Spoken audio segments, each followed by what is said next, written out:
Life is not a single arc.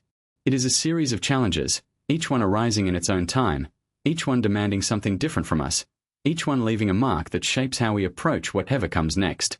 No psychologist captured this idea more fully or more beautifully than Erik Erikson, whose theory of psychosocial development remains the most comprehensive map of the human lifespan that psychology has ever produced.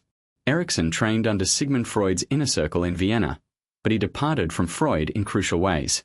Where Freud located the engine of development in biological drives and the dynamics of early childhood, Erikson saw development as inherently social, shaped by the relationships, institutions, and cultural contexts through which people move, and as extending across the entire course of a human life.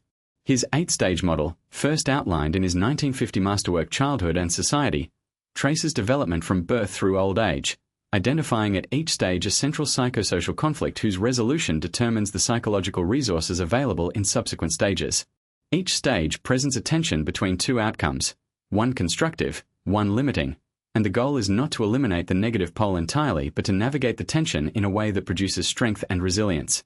Erikson called these emergent strengths virtues, and he believed that a full human life requires encountering and working through each of these conflicts in sequence. The first stage, occupying roughly the first year and a half of life, is trust versus mistrust. The central question is whether the infant's environment is reliable and responsive. When caregivers consistently meet the infant's needs, a foundational sense of trust in the world is established. When care is neglectful or unpredictable, mistrust predominates.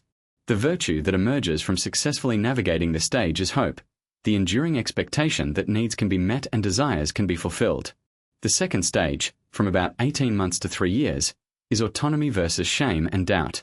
As toddlers develop motor skills and begin to exercise independent will, the question becomes whether their emerging autonomy is supported or undermined. Children who are encouraged to explore and make choices within safe limits develop a sense of will and agency.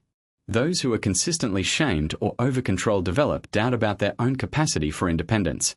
The third stage, initiative versus guilt, spans approximately the preschool years from 3 to 6. Children begin to plan, imagine, and act with purpose. The conflict is between the drive to initiate and the moral conscience beginning to develop. The virtue is purpose, the courage to pursue goals without being paralyzed by guilt over failed initiatives. The fourth stage, industry versus inferiority, covers the elementary school years. Children are now in structured social and academic environments, and the central task is developing competence, learning skills, completing tasks, being productive. Success builds a sense of industry and capability. Repeated failure or inadequate support breeds a sense of inferiority that can persist into adulthood. The virtue is competence. The fifth stage, and the one that would make Erikson famous, is identity versus role confusion, the challenge of adolescence. Young people must integrate their experiences, capabilities, roles, and values into a coherent sense of who they are. Failure to achieve this integration produces role confusion and a diffuse, unstable sense of self. The virtue is fidelity, the capacity for sustained loyalty to commitments and values. The sixth stage, intimacy versus isolation, is the challenge of young adulthood. Having formed an identity, the person must now risk merging it with another's through genuine intimacy. Those who cannot tolerate this vulnerability retreat into isolation. The virtue is love. The seventh stage, generativity versus stagnation, is the great challenge of middle adulthood, the need to contribute to something beyond oneself, to guide the next generation, to create work that will outlast the self. Stagnation is the sense of purposeless self-absorption. The virtue is care. The eighth and final stage, ego integrity versus despair, is the challenge of old age. Looking back on a completed life, the question is whether it can be accepted as meaningful, as one's own, as worthy. Integrity produces wisdom. Despair, the sense that life was wasted or that there is no time left to make it right, is its shadow. Erikson's model was not a rigid prescription. Stages can be revisited. Earlier conflicts left unresolved can be renegotiated in later life. And the cultural context of development, the specific demands, opportunities, and institutions of a given society, shapes how each conflict is encountered and resolved.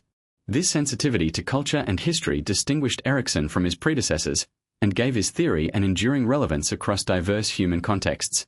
Subscribe to Psychology Theories Explained to explore more of the ideas that shape the modern mind.